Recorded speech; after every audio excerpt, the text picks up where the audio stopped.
Welcome to episode 9 of season 2 of Bill Russo's short story theater. Come with us now to the upper northeast corner of the United States, as we travel to New Hampshire. Our trip takes us up Route 95 to a little town called Bell's Neck. At the edge of town there's an eerie pile of dirt. It is as big as a haystack. People pretty much stay away from that evil thing. They call it the Devil's Mound. Here now, to tell you the tale, is Farmer Ezra Jennings. Do you see that big barren mound of dirt over there? Big as a haystack, ain't it? Yeah. I swear, it's nothing more than just that, a round mound of earth next to the old wooden bridge that crosses over Moresby Creek. Green grass grows all around the banks of that fast-running little river. Knee-high and abundant sprouts everywhere. Everywhere. Except on that cursed, naked hill of dirt that we call the Devil's Mound. Everybody in town said nothing would ever grow on old Satan's hump. Even on summer days, when the water in the tiny river became almost as hot as a cup of tea, that 10-foot-high heap of bare dirt was just as chilly as a glass of frosted lager beer. The few folks who went near it and dared to plunge a hand into the squishy, soft dirt said it was like having your bare flesh thrust into a snowbank during a January blizzard. Any boy so unfortunate as to push his hand in that chunk of gunk came out with it temporarily paralyzed and withered, as if the hand had been in a freezer for hours. But it was just dirt, like I said. Different from all the soil around it for sure, but it was still only dirt. It was, however, evil dirt. At least 6 boys had been sucked into that eerie bump and were buried alive. It couldn't swallow a girl because none of the young ladies of the village were foolish enough to go anywhere near it. Boys being boys, they dared each other to venture closer and closer. "Go ahead, Charlie, I dare ya." That's what one would say t'other. And has there ever been a boy with actual blood coursing through his veins who could turn the other cheek to such a challenge? Timmy Thompson knows. He and Willie Smith was playing there some years back when they were still in elementary school. Timmy challenged Willie to go up to the Devil's Mound and touch it. Willie Smith was the daringest boy in all of Bell's Neck, and maybe even all of New Hampshire. So he took the challenge. Willie said he'd do it, but only if Timmy would walk with him right up there to the old pile of devil dirt. Timmy Thompson said, "Okay, I'll go right up to it, but you're the one who's got to touch it. You got to stick your hand in the dirt and count to 5 before you can pull that hand out." Willie Smith started to back out, but Timmy Thompson threatened to tell all the other boys that Willie was yeller, a craven coward, a spineless jellyfish if he backed out of the deal, so Willie grudgingly agreed to do it. Slowly they walked over the wooden bridge from the schoolhouse side. At the end of the bridge they were no more than 15 feet from the Devil's Mound. But the last few steps took more than a minute. One careful forward move they'd make and then stop. Every time that Willie hesitated, Timmy Thompson prompted him and prodded him. "Everybody's going to know you're a chicken if you don't go through with it." Finally, Willie set his face in a grimace and he covered the last few feet by creeping along on his hands and knees. With Timmy Thompson standing right behind him, freckle-faced little Willie Smith shoved his hand in the base of the frigid lump of evil up to his wrist. He pushed his hand into the frosty, damp devil dirt. But Timmy Thompson wasn't satisfied by the efforts of his schoolmate. "Your hand's barely in the dirt, Willie. Go in deeper. Go deeper." Willie said, "I'm in it right up to my wrist. That's deep enough." "Okay, I guess that's good enough, Willie. But now you have to count to 5. Willie started counting. 1, he counted, adding that it was very cold. 2, he continued, saying he was getting bold, feeling courageous now. 3, he counted, saying he felt strong and old, kind of like a high school boy. 4, he counted, but before he could get any further, he screamed in terror.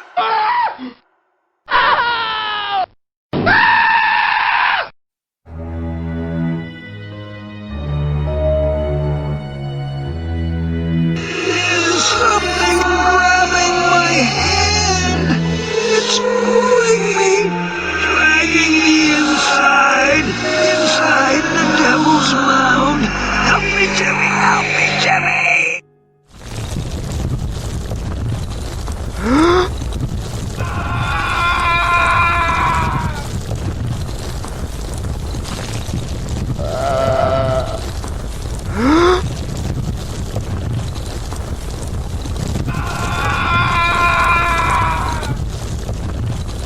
But Timmy was in terror himself. He was too afraid to even move as he watched Willie's arm gradually disappear into the Devil's Mound. In tiny increments, the 12-year-old boy was dragged inside the hill. His arm was soon swallowed, and then his neck. As his neck surrendered to the evil, grasping demon, the dirt reached his mouth. He was still screaming, but his screams got muffled when the freezing clumps of earth started to choke him.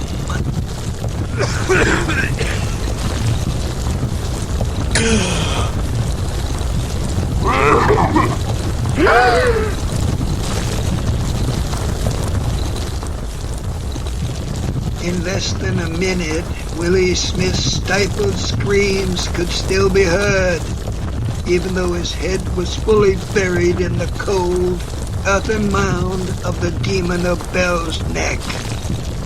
As the shoulders and his body followed him into the den of the Wicked Witch, Willie's legs jackknifed back and forth like he was running in a road race. A few seconds later, the movement of the boy's legs looked like he was doing a slow dance on a Saturday night at the town hall auditorium. And then they didn't move at all. His legs had stopped, but the slow, steady pull of the beast continued until nothing was left of Willie Smith above the ground except his shoes. Then one shoe disappeared.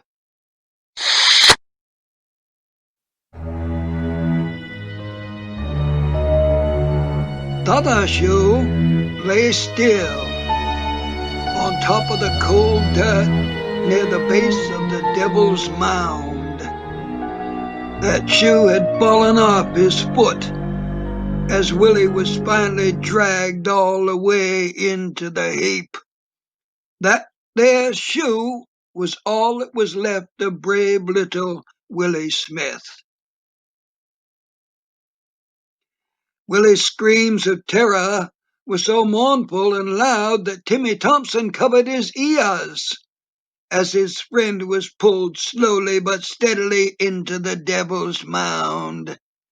Years later, Timmy, from behind bars in his cell in the basement torture chambers of the state asylum at Loon Village, would admit that he was hoping the demon in the mound would work a little faster, because he couldn't stand hearing Willie's pitiful screams.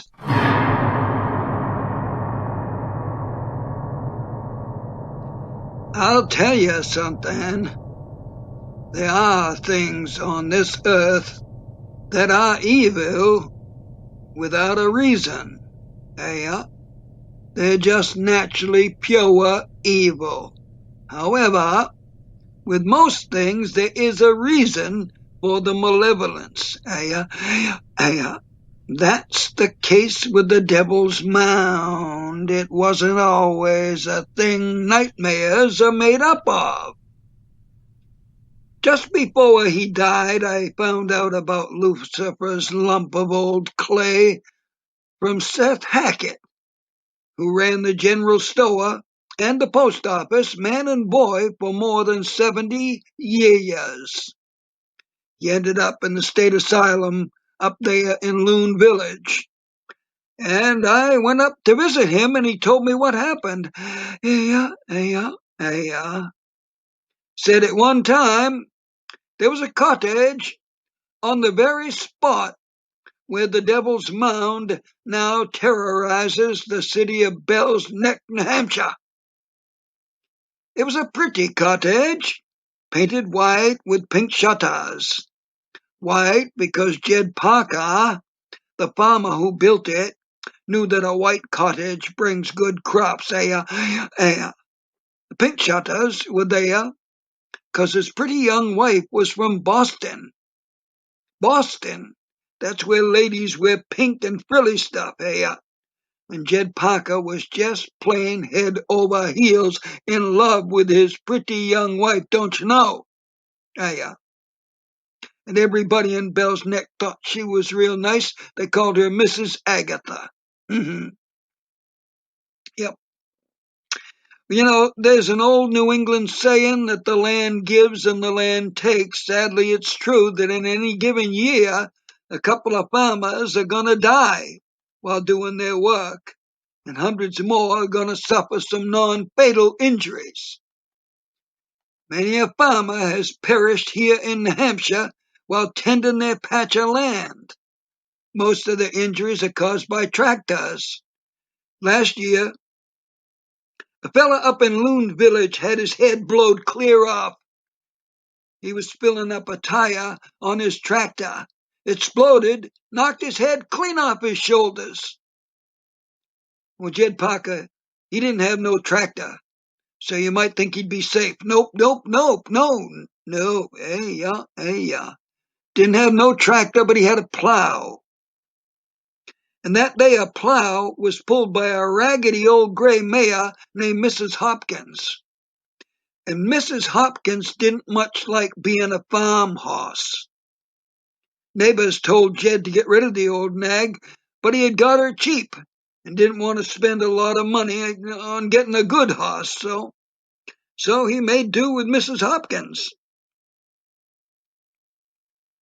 At planting time he did well enough. Looked like he was going to have a good harvest. He was loading up his crops on a wagon pulled by old Mrs. Hopkins, who suddenly decided she wasn't going to pull no more. She was lifting up her right back leg like there was a rock in the shoe. When Jed checked it out, she whomped him. She whomped him with her hoof and stoved in the side of his head. Blood was gushing out from the wound. But before he lost consciousness, he released Mrs. Hopkins from her harness in hopes that she'd go back to the farmhouse and alert Mrs. Agatha. Then Jed collapsed, fell down. Mrs. Hopkins, she seemed kind of proud of what she done. She didn't go nowhere except to a nice patch of grass where she commenced to have her lunch. Little while later, Mrs. Agatha set out from home with a basket of fried chicken, couple baked potatoes, some water, 2 slices of apple pie, all of which she was bringing to Jed for his lunch. Of course, Jed was long gone before she ever got to the field. When she saw him lying dead on the dirt, she lay down on the ground beside him, and she commenced to crying heavily and non-stop all through that hot afternoon, right up into the cool New Hampshire evening. She was still crying and lying on the ground 2 days later when the neighbors chanced upon her. They took care of the burying of Jed in the pasture, and they took Mrs. Agatha back home and tended to her, but she was inconsolable.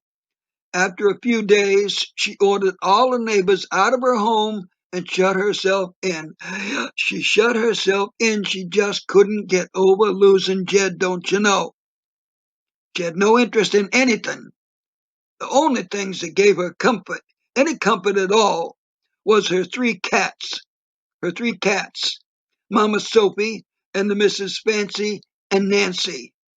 Mama Sophie was a tiny little kitty. She was loving and gentle.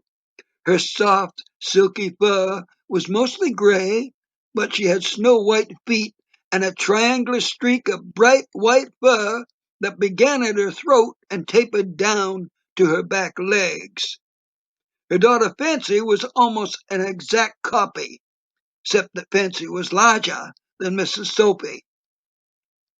Fancy's twin sister, Nancy, was bigger still, She was twice the size of Mama Sophie, and she was an ebony tabby with a big reddish-brown M on her forehead. It stood out in bright contrast to her dark fur, and that M was so bright that it appeared to be tattooed onto her. Her belly matched the M on her head, giving her the look of a two-tone car, painted black on the roof down to the windows with a red lower body. Well, sir, the years passed, and the farm went mostly to weeds and brush, with only a tiny patch cultivated that barely gave Mrs. Agatha enough to eat. The white paint of the house peeled off, leaving only coarse brown boards. The pink of the shutters turned reddish-brown before fading away entirely. Mama Sophie and her twins got old, and they looked skinny and starved no matter how many rats and mice they caught and ate. And Mrs. Agatha herself, she wizened up like an apple left to perish. She withered like an apple left unharvested on the branch of a tree. And just like that old wizened apple, her face became shrunken and wrinkled, and her eyes that had once glowed as blue as the morning sky now only smoldered like a dying campfire. Everything about her, with one exception, began to shrink. That exception being the nose on her face, which slowly growed to become as long as a carrot. Mrs. Agatha had no visitors and no friends. There were none left alive who had called her Mrs. Agatha. Folks started out calling her the Widow Parker, the Widow Parker. Soon, most everybody forgot about her, and if anybody did refer to her, they called her the old witch in the shack by the Moresby Creek Bridge. As I said, most folks simply forgot about old Mrs. Agatha. But there was one group of people who were curious about her, the summer people. Summer people, hundreds of them. Summer people. They arrived every 1st of July and spent the next 8 weeks in cottages around Moresby's lake. Well, the townsfolk liked them because the summer people spent money, and lots of it, in the town shops and restaurants. Out on picnics or rides in the country, the summer people sometimes would see the horrible old shack of the Widow Parker and wonder about it. Every other home and farm in town looked like it belonged in a picture book. Yeah, right in a picture book. Neatly trimmed lawns, freshly painted houses, and quaint buildings on Main Street. That made all of Bell's neck look like something out of the old farmer's almanac. Every house was perfect. Every house was perfect, except for the shack of the widow. The children of the summer people especially were fascinated by the rundown old farmhouse and by the descriptions of the grotesque old woman who lived in it. Stories started going round that the wicked witch of Bell's Neck was casting spells and performing the devil's work, performing the work of the devil.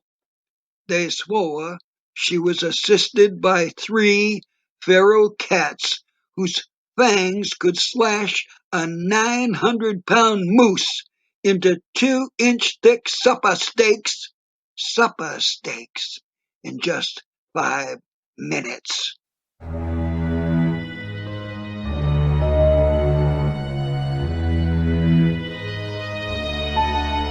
One afternoon in late July, 5 boys from the summer cottages left the beach at Mosby's Lake.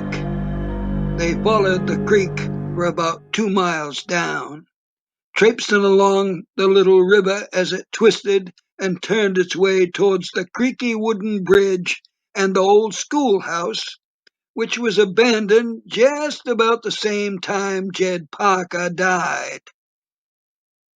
After about an hour's walking along the riverbank, the 5 summer boys spotted the bridge over the creek, and right next to it they saw the rundown old ruin that was once the pink and white house of Mrs. Agatha, who was now known as the Old Witch of Bell's Neck. At first the boys thought the rundown old place was deserted, so they reached into the warm water of the creek and pulled out dozens of smooth rocks. On the riverbank they lined up those stones in piles, just the way cannonballs were stacked up during the Civil War. They was fixing to chunk those rocks at the shack and break every single window, but they stopped when they saw the cats. 3 stringy and raggedy old cats.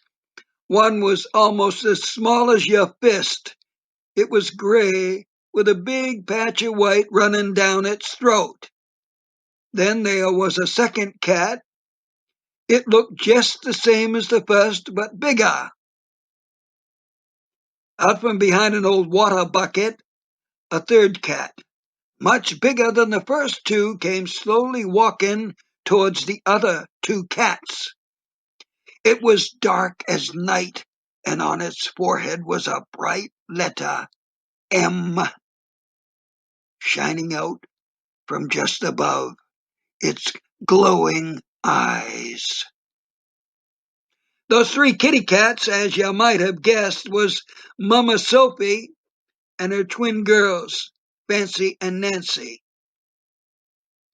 Well, old Mrs. Sophie was now 22 years old. In human years, that put her at 104. And the girls will not be far behind that. The girls would be about 101 in human years. But in all their time living in Bell's Neck, in that old shack, those kiddies had known only love. Mrs. Agatha, even as she became known as the Wicked Witch of Bell's Neck, still took wonderful care of them kiddies, tended to all their needs and making sure they ate even if she did not. So those kiddies had no fear of people. They walked right up to the 5 horrible summer boys. I myself like cats, so I'm not going to tell you what monstrous things those murdersome summer brats did to Mama Sophie and the girls. I'll tell you this. It was the cruelest torture anybody could ever see. Not going to describe it to you. Too mournful. Ain't going to tell you. But I'll tell you this. As soon as Mrs. Agatha heard the screaming of the kitty cats, she ran outside, and she charged right at those heartless little punks, even as they were throwing the lifeless bodies of Fancy, Nancy, and Mama Sophie into the river.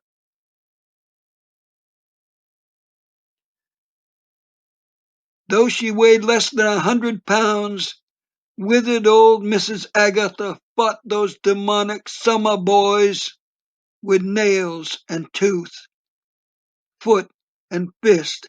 She battled with them for 10 minutes.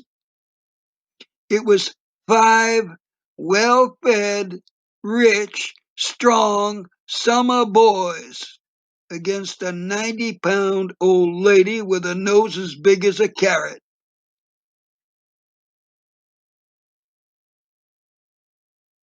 It was a fight to the death.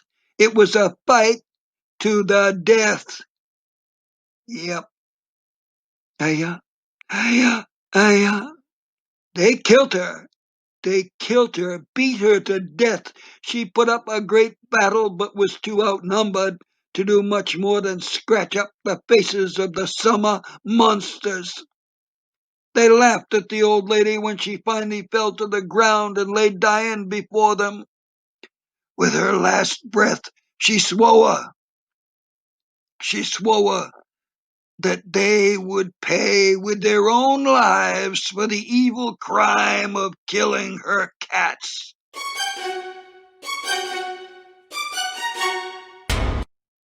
After the excitement of their horrific deeds wore off, the 5 summer boys realized they had to hide the evidence of their unholy actions.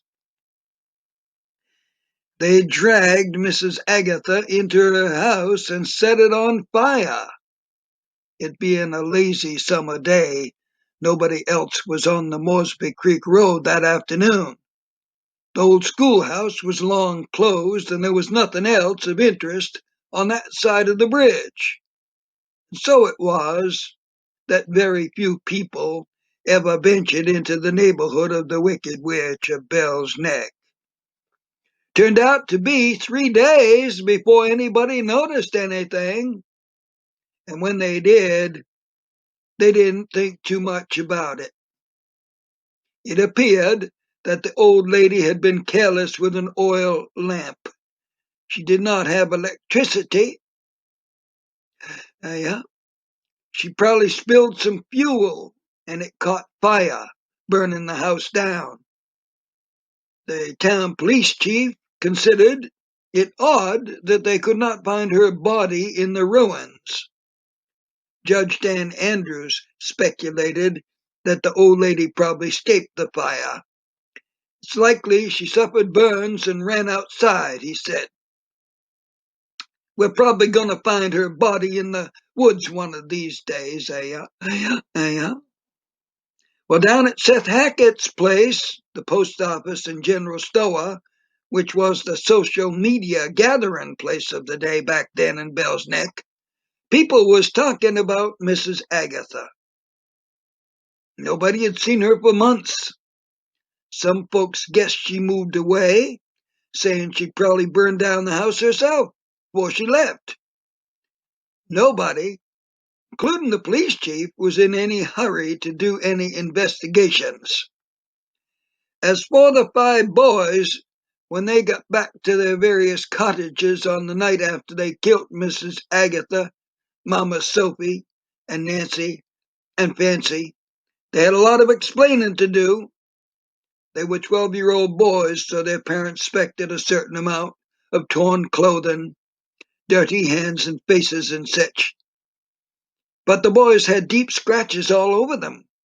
The pockets had been torn off their dungarees. City folks might call dungarees jeans, I guess. Anyway, those boys were a mess. The sad truth is, their parents didn't really pay too much attention to them, being busy with the nightly social life of summer in the cottage colonies. So the boys got away with a simple explanation. They said they were exploring and got stuck in a briar patch. The parents let it pass, and the boys thought they were going to get off scot-free. They made one mistake. They was criminals, you see. They was worse than criminals. They was cold-blooded murderers. Killers. Monsters.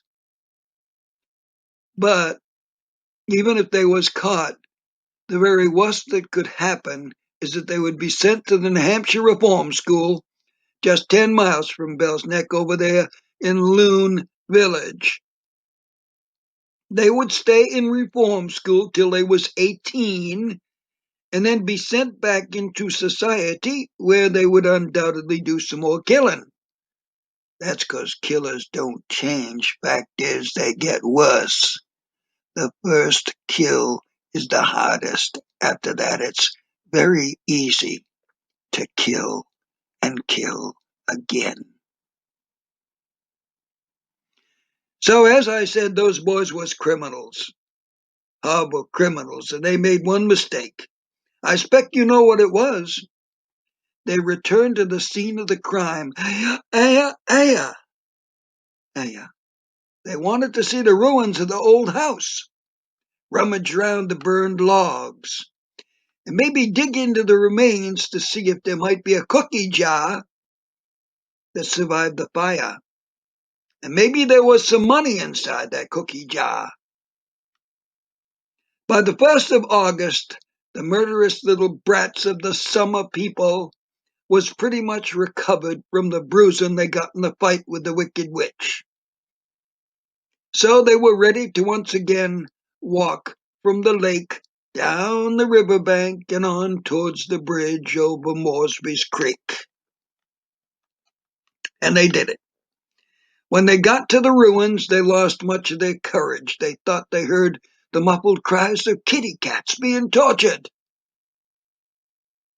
Then it seemed to them as though their faces was being scratched by a tiny, white-haired, wrinkled old lady with a nose as big as a carrot.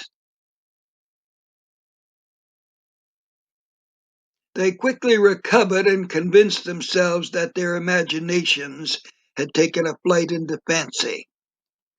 Turning to their work at hand, they begun poking around the charred logs and the remains of the witch's pots and pans and other kitchen stuff. And sure enough, they found a cookie jar. Inside was a pile of pennies, nickels, and dimes. Also, there was a few other things, very valuable and not harmed by the fire. A pair of wedding rings. Inside were inscribed the names of Mrs. Agatha and Jed Parker.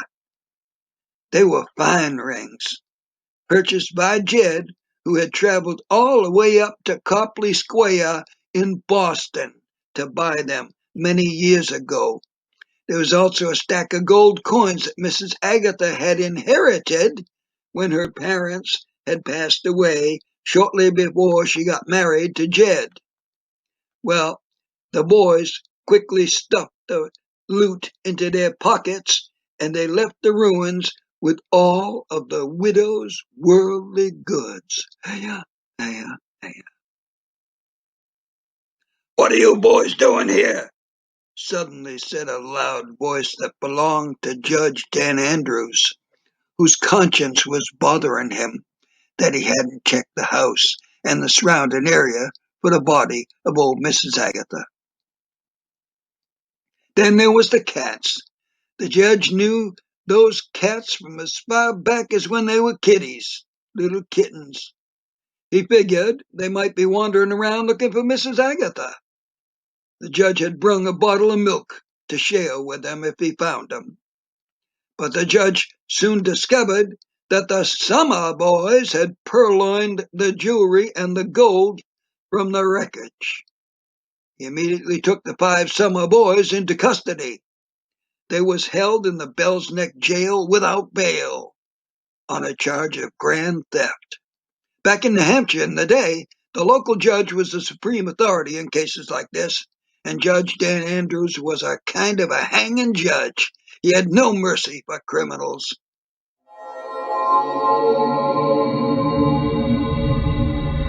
But old Dan was more than just a judge. He was a pretty good investigator, too. And when he questioned those boys, they soon admitted that not only had they taken the rings and the gold coins, but they admitted being at Mrs. Agatha's house when she died. They said they was talking with her, and the cat started scratching at 'em, trying to tear 'em up. When they struck back at the cats, Mrs. Agatha attacked them, they said. She fell down and bumped her head. They added that she knocked a burning lamp off a table as she was falling. That's how the place burned down. It only took Dan about 10 minutes to break down their lies, and they finally admitted they was guilty of killing old Mrs. Agatha, who they called the Wicked Witch of Bell's Neck. Despite appeals from the boys' parents and their high-priced lawyers, Judge Dan Andrews gave those boys the highest possible sentence. He had them placed in Bell's Neck Reform School for Boys to serve a sentence of not less than 2 years. He wanted to keep them locked up until their 18th birthday, but too many citizens and too many city-slicking lawyers brought in by the summer people forced. They said that the sheriff forced the boys to confess, and the death was probably accidental. They forced the judge to go light on the juvenile killers. Well, as the months went by, very few people crossed over the bridge at Moresby Creek. The old one-room schoolhouse was long closed. The only home in the area was Mrs. Agatha's that had burned down when the 5 boys did it after murdering her. So nobody noticed that the charred remains of the old shack was changing. Rotten burned timbers was literally turning into dust and dirt. Ashes from the fire changed color from black to brown, like dirt. In a short time, the ruins was gone altogether, replaced by a thin layer of moist brown earth. It looked like good dirt. Looked like soil that would nourish crops, or the bright green grass that grew knee-high all around the area. But nothing grew. The only thing that grew on that mound of murder was the mound itself. From beneath the surface of the earth, some unseen force pushed the dirt upwards, inch by inch. And a little more each week, that pile of dirt grew, slowly but steadily. It was a pile of what looked like rich, moist, cool, brown earth. The mound was surrounded on all sides by lush green grass, but not so much as one single stringy weed grew on that mound. The only thing that grew was the mound itself. For more than 23 months, that mound kept expanding till it was more than 10 feet high. Still, nobody seemed to notice it, till just after town meeting, the voters decided to convert the old schoolhouse near the bridge over Bell's Neck Creek to a library. Further, they elected to erect a new schoolhouse on the property of the late Mrs. Agatha Parker. Since she had no relatives, the town had taken over the land. With these new jobs ahead, suddenly the area around Mosby Creek Bridge saw a flurry of activity and dozens of people. Uh-huh. Yeah. They saw the mound of earth that had grown there on the site of the ruins of Mrs. Agatha's house, but nobody thought much about it, except that it was in the exact same spot where the new school was going to be. Judge Dan Andrews, who was also on the town council, was in charge of the building project. He declared that the strange mound of earth would have to be removed before they could start the new school. The judge told the other members of the building committee, "I have an idea of how we can save some money. I'll have that big mound of dirt shoveled away right into Mosby Creek. That way we'll get rid of the mound and it won't cost us a penny, because I'm going to use a gang of boys from the reform school. They're young. They're young. They have way too much energy." So that very next morning found the judge, along with the chief of police, dropping off a gang of 5 young boys with shovels. They complained about being given the task of knocking down the big mound of dirt. They argued that since they were scheduled to be released in just 1 month, they should not have to do such rough work. Yes, dear listener, you guessed it. The 5 young boys that the judge picked for the work detail were the 5 heartless thugs who killed Mrs. Agatha, Mama Sophie, Nancy, and Fancy. But they never had to pay for the killings. They were only charged with stealing the rings and the money. Judge Dan Andrews and the chief told the boys that they were on their own. "We have other matters to attend to. Now you get to work. Pick up them shovels and get to work. We'll be back at 5 o'clock in the afternoon to make sure you've done the job and to take you back to the reformatory. When we get back, we want to see that mound of dirt cut down to nothing. So get to work." "It's too hot. It's too hot. We're going to get sunstroke if we have to work here all day." Well, the chief had an idea.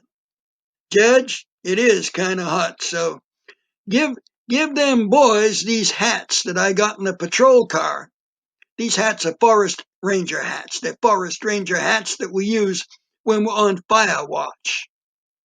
So the judge agreed and handed each boy a wide-brimmed hat. The hats were green with a large brown band, a large brown hat band around the base. The judge and the chief drove off. The boys, however, did not begin the work. They knew it was just their imagination, but they heard the wailing sound of cats. Cats. Eerie cats with claws as long as a sword. There was 1, no 2, no 3 cats. And behind them they saw a tiny, wrinkly, old, white-haired woman with a nose as big as a carrot. She was carrying a pitchfork and had a big smile on her face, her mouth opened wide, but instead of a tongue, finger-sized flames of red and yellow leaped out at them and scorched each of the boys on their foreheads. Screaming in pain, they fell to the ground, where they realized it was all just in their imagination. It was not real. They laughed at their foolishness and picked up their shovels, put on their forest ranger hats, and headed to the mound. Soon they were shoveling the cold, moist dirt from the mound into the little creek, where it muddied the water as it swirled around in the current making its way towards Moresby Lake.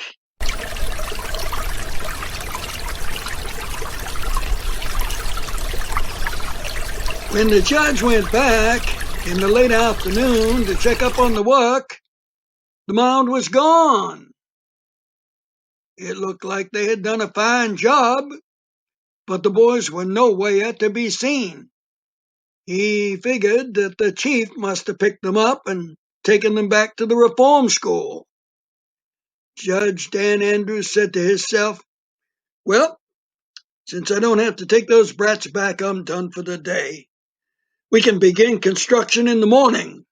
Before I go home, I'm going to go to the lumber yard and make sure that our wood order is ready to be delivered first thing in the morning." Bell's Neck Lumber Company was on the same side of Moresby Creek as the Devils Mound had been.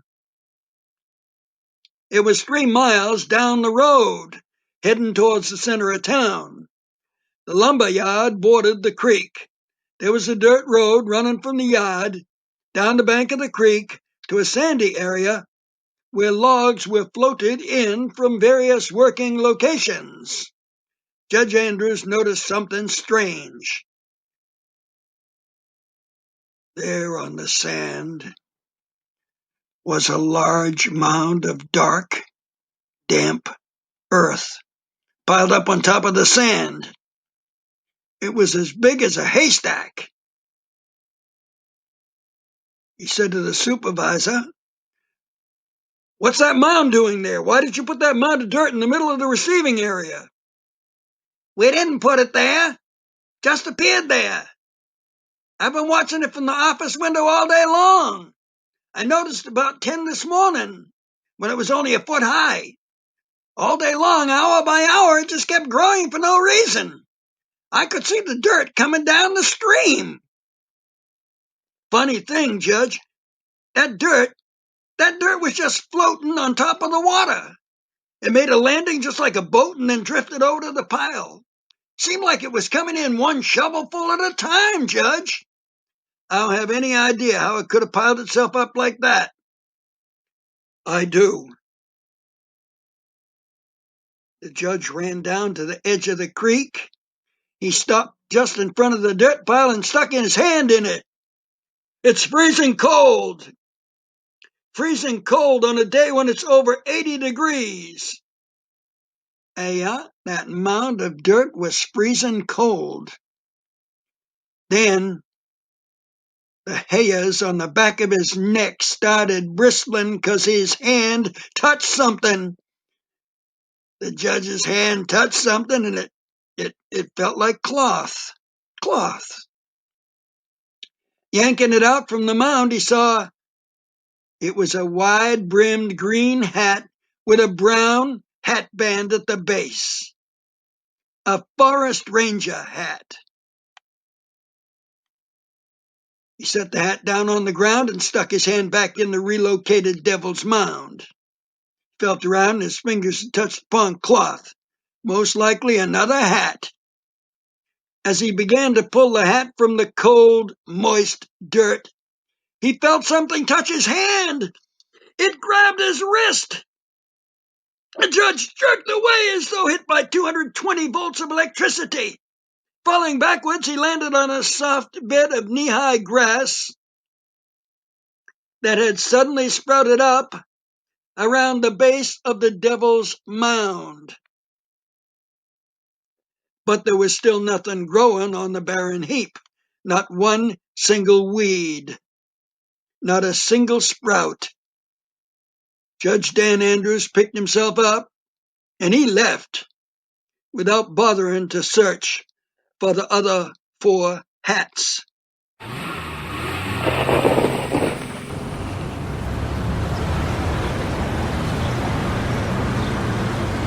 While the judge was driving back home, he happened to turn on the radio just in time to hear a news bulletin.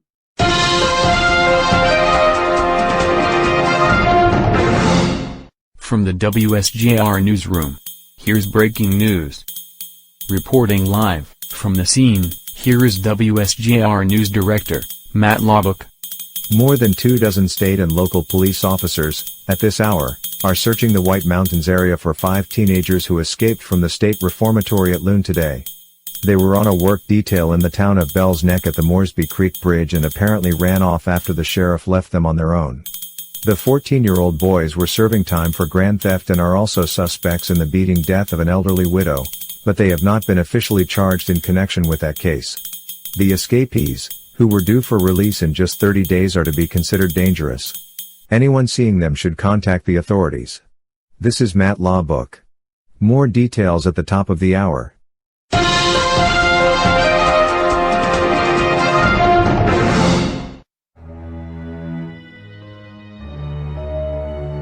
Well, that's the story. Did they escape? Or were they claimed by the evil mound of the devil?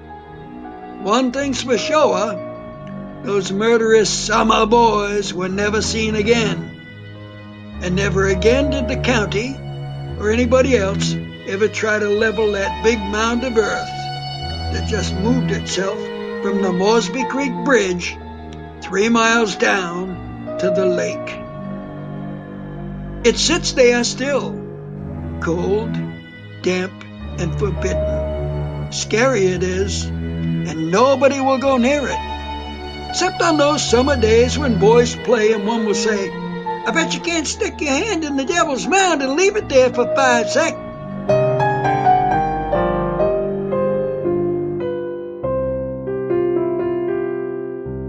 And so closes The Devil's Mound, Episode 9 of Season 2 of Short Story Theatre.